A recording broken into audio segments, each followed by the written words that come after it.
Edema Minia Captain Siasia coming from Chairman Fuzi. Okay. And one, or say, me can't say Siasa that you know then Wabeka home. The Captain Siasia no do suffer. Any or more drinks and who is signing in our say. Deja Casa meeting. Mani, I feel no quasam no so. So I feel no quasam so. Deja Casa game no. A win for Kotoko. Chairman Fuzi say of BRCC on one frame. Unse na me say me struggle to reach to him. Chairman me request am chairman kasa finish business. Yeah, kasa me ne kasa nyana na program we background no. Okay. Nti and unim say ono ya. But one of the strong Kotoko circles yeah. BRCC can. Osi me kan kire say osi any omo an na odo safo any omo dwen say nyina say wo abas so dwen say so ka ho.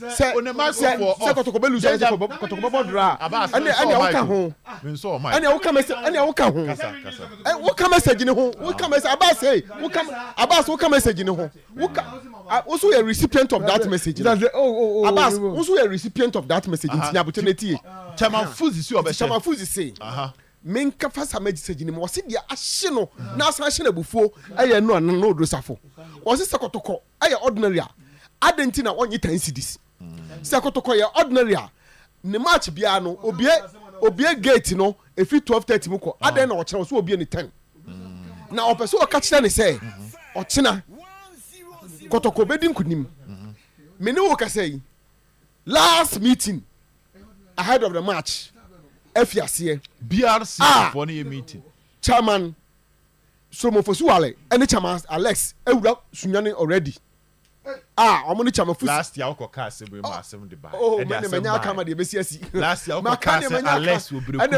e me de asem ba e de menya aka afis was aka ka se Alex wo Berekum e de menya aka e de menya aka e ja asem no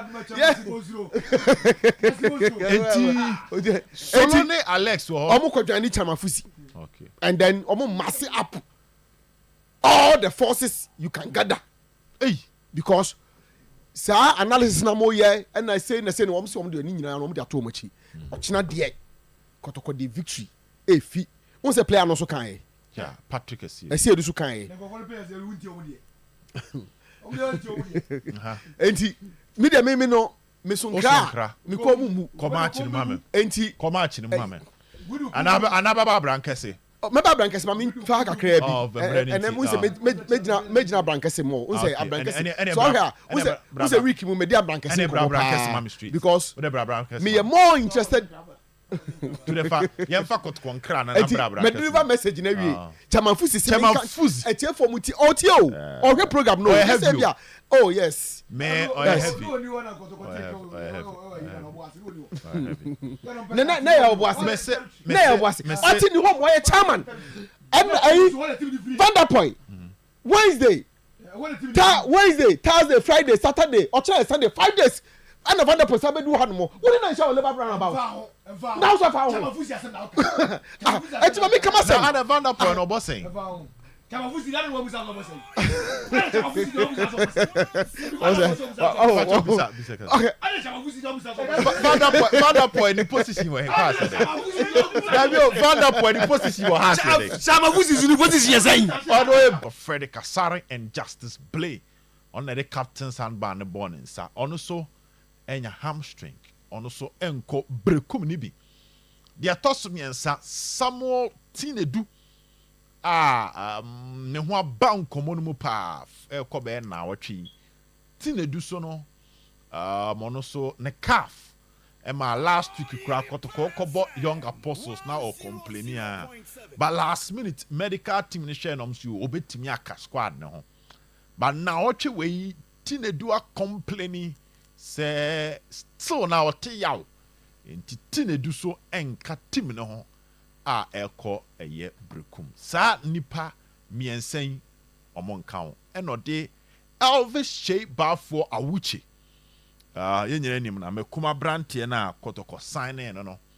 former Liberty professionals almost striker na uche ba no bebo Kotoko ne has game ni bi kra ma pass edema Peter Aqua assist kama ono so pry Coach Ogum say was started training on youth team no aye training ewura mu aba senior team no nemom obekọ so atwen because nimpom no insisi ho yi Chelsea game no ono so entimi enkobi injury ho nsem ena media ma no now yanko eye Patrick Esiedu Kotoko fan free Berekum Chelsea or left back ono so Coach Ogum ekasa wie ono so ne Kotoko media ne kasa yentie no going back to Berekum the other two da me happy because the entire maker say when I'm fear me the back say and then I'm going there back again in the corner we are going there as a lion because the determination they call no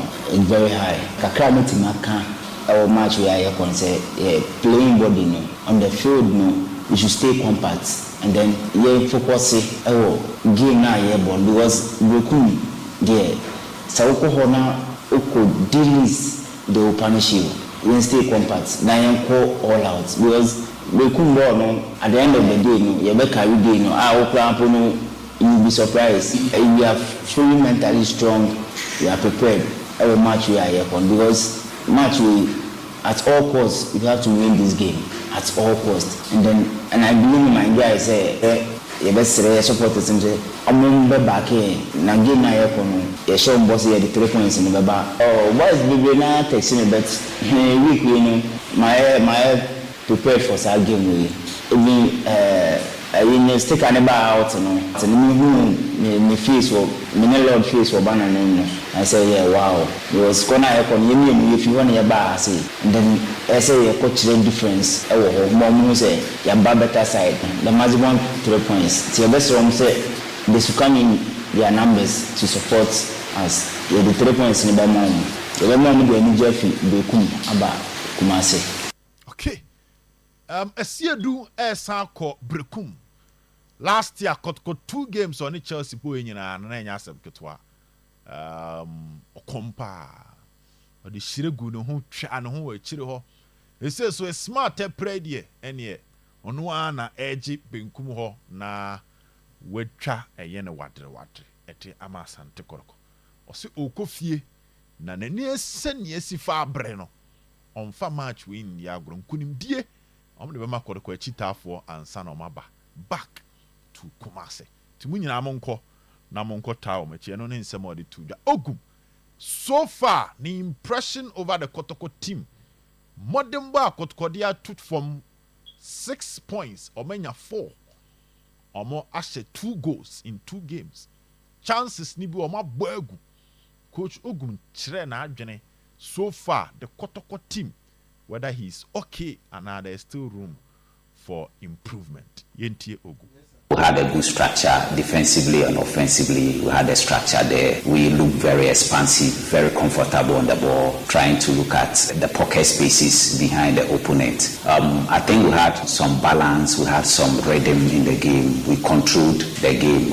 The opponent also came with its own tactical approach, trying to sit deep in their area and catching us on the counter. So to me, in terms of performance, I think that they played well. They circulated the ball well. They showed confidence on the ball. Anytime we lost the ball, we tried to, as quickly as possible, try to press for the ball and then win the ball and go on a quick transition, which was very good. And then again, there was that element of desire to play to win. They showed high levels of energy throughout the game. I remember when we were going, I told them that they shouldn't forget that there's a possibility that we can concede. But then when we concede, we don't have to drop our heads.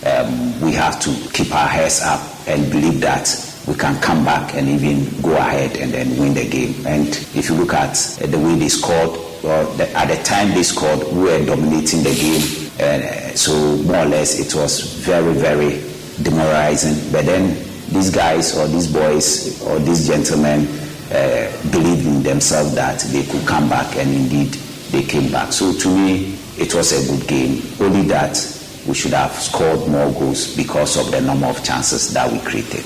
Okay. Coach said chances no omo create into baby a nensa si form a anya ne de ese Kotoko create na emom Womo entimi amfa ball no antoto ntenam. The way ana openo no cause chances ne baya. Osadi P so say Asante Kotoko team no structure na boys ne dey born n'ani je ho. Energy no level no oye okay. Nti na watchi we oman ye chances no adwuma pa. Send your chances no mu create no betimi ahye. But send your mu dominate ball no open sa. Eno ensema ko chogum de tuda. Enra yesan ball part na or kasa mo buadu ho asem nyina. But amembra abedwafo. Captain Akomia Sechisiasia is in the studios. Kapi say what ko chogum kan what ye siedu. Me sure say we kotukochi tani na kai smart pray na kai hihye baba utie siedu kasa ne dia. Say all the wadon edon nwura ebi eden ebi nwo but ne kasa ne modu ni how we take of course when a player is that confident especially player while me bench the last 2 games I got to go now or take it 10 to play this time around now Okasa with that confident with that assurance I think say we are supporter once unya ni JB say at least you have a replacement for a player only. So in Asiedu, Kotoko, cool to go. So I'm happy for that. The confidence of the Kasana, especially baby, our corner a venue with more papa. We're training her, we're bobo many times than any other pitch in Ghana here. Berekum go to City Park, I see the boho saying Park Bia or Ghana. You see the point? You know, when him the terrain, and on America, same way, say. Berekum for no uko Berekum Chelsea omo nim omo park no eyi enti omo no toss a woni bebe so fa first wonim say ye bo first half ha na ye ma yen omo nim say ye bo second half ha na ye ma yen so the time make us say do nim ho no o hwe ne nsema wo kana na essence ma na make no because the players ekop sa park ne so they feel say o try say o bo long park say o bo na o ya away team but the same level of pressure now would be sa born a conchain. Berekum Chelsea player, and I say a Berekum base player. About the same thing, the ball will stay on the pitch. Enter line. But we be at line. Then I say only the ball to the direction of the wind. No, only baby o exert pressure on the ball. Ball no ebe conchain. Only baby I say unya utema ball no na. Uflotu kakra bi be about the akoto ni nyane so bin park so Asiedu and Lord ombo the lateral to Asante Kotoko no and that area so here side the pa the in-swingers and what have you know side areas omu na mine ho so I want to believe so omu dey say experiences na omu nya Berekum no they will bring it to bear for Asante Kotoko na ebia Kotoko the results are omu pe no omu atimi enya so tie Asiedu nsema wo kana so tie coach Ogumpa. Asiedu is only real coin the coach in Nanka Akan. The coach in some Wakano. Yes, I say what or San Atumunchines so. Actually, say the coach has studied the terrain on no dim and Okan was him. And our boy no, and so I the same thing. So it means to say if Kotoko team no, any this understanding. Now best stay compatible because the coach was talking about compatibility. Yeah. Yes, the coach was also talking about focusing on the game. And Asiedu mentioned these 2 key points. So, Ubenya 100% concentration. So, your list. Yes, the other American was saying, impact, it according to the direction of the wind. And you know, so, Berekum say, I'm going to toss Biana. They know, say, far. What I say? And Berekum captain Bia when it toss over for first half, no. And you Berekum Chelsea go. Even Berekum has now started number 3. Berekum Chelsea because me have been there with these 2 teams. My Berekum Chelsea, my Berekum Arsenal, and how a similar attitude on was happening. So a big game. We now the Nana supposed to a comeback home. Yeah. You see the point. You see that we have a big game in our hands. Asante Kotoko must go there, 100% concentration. Then almost stay focused, making sure say they will not create holes in their team. That's why they will need to stay compact. You see the point?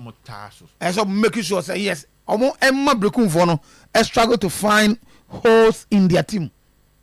So here you're talking about how the midfield will coordinate with the defense, how the midfield will coordinate with the attack. You see the point? It's, you know, this is key area. The coach Ogun was talking about coach Berekum Chelsea coach Samuel Boadua, and also what a mentality to win in any game. So winning mentality. You see the point? And coach that is perfectly true. Yeah, you know, you should know all these things. Coach Bakwa unpaid defeat Bodu. I don't know, sometimes the team will lose. How the action towards the players tells.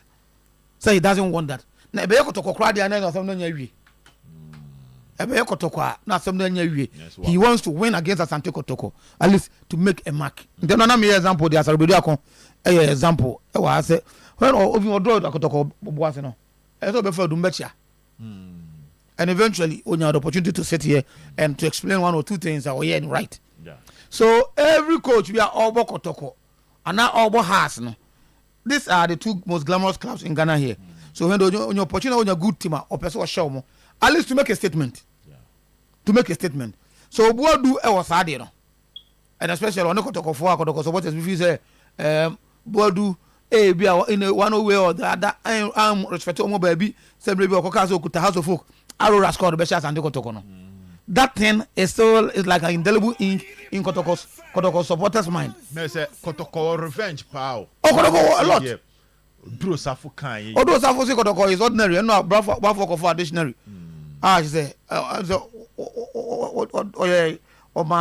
meaning of ordinary in many forms. Even though me hold my opinion about that, but although Safo how then some of Kotoko supporters be there. Obu free say yes, Obu free say wa mu omo couple board do there wa Canada. So the house of folk Arrow scored the best house or the best Asante Kotoko. You see the match these are Kotoko dim kunim no motia sampeni for me. I think maybe Zakito they will have to. They will have to. They have to. They will have to. I think maybe they are no situation. They will have to. But then where does one bet me here is another thing. No ho say ni ho is. What does it? Because a venue do I look? Do I say Waterloo or Fortress or Asante Kotoko? They go there and many a times they don't get the results are almost pay. You see the point? So again, I'm looking at a drawn game. Berekum. I'm looking at a drawn game. Berekum. Last season because 2-1. Yes. In that okay, that last goal. I think a free no share, Misaka a free no share. I think a header go be our share. So with the celebration, coach, you know, a celebration. But at the end of the day, normally say, what a tin into a fair ma.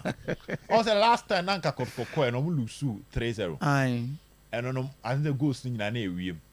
So the technical team decided. So the player, any opportunity to come to Kalunya, yes. So the technical team decided so they near map Puate and that because on newa na efe ma that I think na sorry so national team also na ombe pim and they say Puate two balls a fair we na go fast but if you want to say you goalkeeper at any point in time will be a for my and I me say command or box yeah that their belief is there but we be also enche say keeper or whatever football be area depending on baby ujina. What I say, and the ball because you're pull out is in such a way that player near target near it doesn't matter how height. So when you're target near and players be catch say ball can it's here. The speed at which I did bano. Keeper heading with massive. Say you cross the ball na player to take no in your direction no matter your height. Sometimes it maybe. But so when you know the speed at which ball no echo because it changes direction at the time I pull out the bar, you know, and keep on you need to react, and that reaction, you know, and the bookkeepers be able to resist, you know. So sometimes Kokrabos wajina or wapao no wajina because or trust or bekwa the goalkeeper will end up being in the hospital. So that's how it is. So you look at how go to share. I won't be a answer blame goalkeeper no.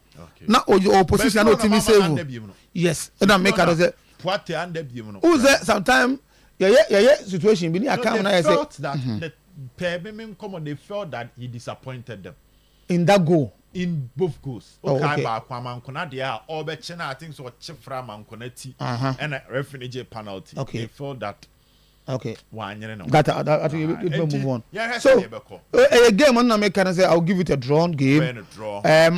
I'm looking at say the coach, you know, air cano players, no, Edway Juma.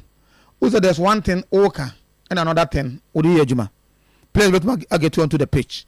Coach instruction, blood, Mobiano, and on Juma. No man mess it up.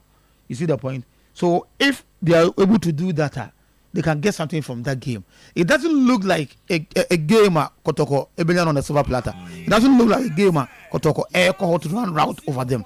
Because of how almost at the time Obakaya earlier on play Obaka say Kotoko team no any chemistry. Yeah, Emmanuel Sapon. Yes, now they are Mabuache. It's also another key to a good team. No, a new team. Yes, most of the players which and no utie no correct. Because Kotoko lineup no. Yeah. Unya more new players than old players. Mohamed Kamara, Lord Amwa, Ablo, Samba. Say Samba but previously Samba. Like you said, you are play, yes. Even I see Rubai. I see Rubai still a new player. Yeah. Even a 31 or on a Misaka free year na Amankona. And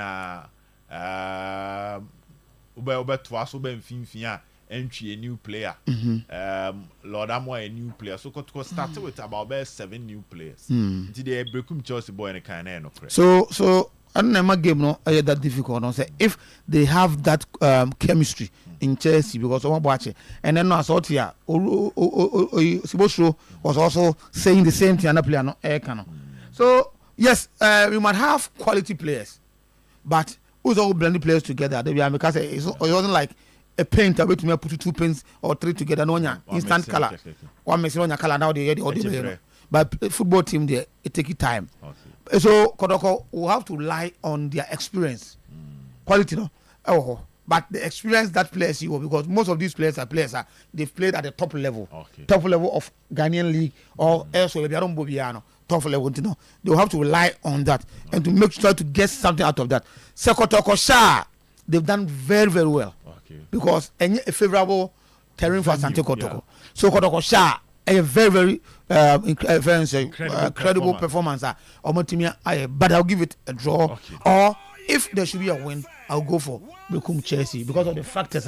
Coach Ayaka, their coach, winning mentality is always there. Playing against Asante Kotoko has always been something that has been paramount in his mind. I know Bodu very well. So I know what I'm talking about. So playing against Asante Kotoko and winning against Kotoko is something that official season, is done almost half of the season. Then the players playing together for some time, having that chemistry in their team. So for all these years, as against Kotoko, put a new team together now. I know Kotoko supporters wouldn't want to hear that Kotoko lose because they think say team na a building a team as to show be but hey, so Kotoko team na I don't know me catch you say so Kotoko team na maybe you started celebrating in terms of the first game against House of Folk, no. Maybe you started in terms of jubilating in terms of a conclude the team you complete to maybe I say you train kakra looking at a league, you know, say the city, you know, and now me monitor. If you don't mean but now me monitor Kotoko friendly matches and the results on the now I was in a thinking school. Is it team that is it complete? Is it a team that weakness is more? Of course, why not? Of course, why not? The other time we spoke to Coach Asarbediakon and was telling us something, and I agree with him on the attacking side. Also, I don't make a say Kotoko. The reason why Kotoko may be a cast attack, you know, over of all the departments, I want to work from a major 2 minutes. Kotoko attack today, as against Kotoko attack last 2 or 3 seasons. Over last 2 or 3 seasons, also. This say looking at the players at Kotoko, they're mobile. You see the point? The child from Olympics. About Kotoko no. Abetamu he needs time. Obviously, or potential to get to the level of Mbella and Mukwala. And the last 2 seasons has been Mbella and Mukwala. And all performance has been total as the front man and Mboma Asante Kotoko. And that is not here. So I coach that's one I can say Kotoko possesses a lot. But almost advancing to the attacking third, no, a bit slow. Who's an outdoor comparison between Kotoko and nations? No, that's some kind. No, say Kotoko they possess, and yes, chances. You see the point, and you know they are kind of say Say if Kotoko can add that to that.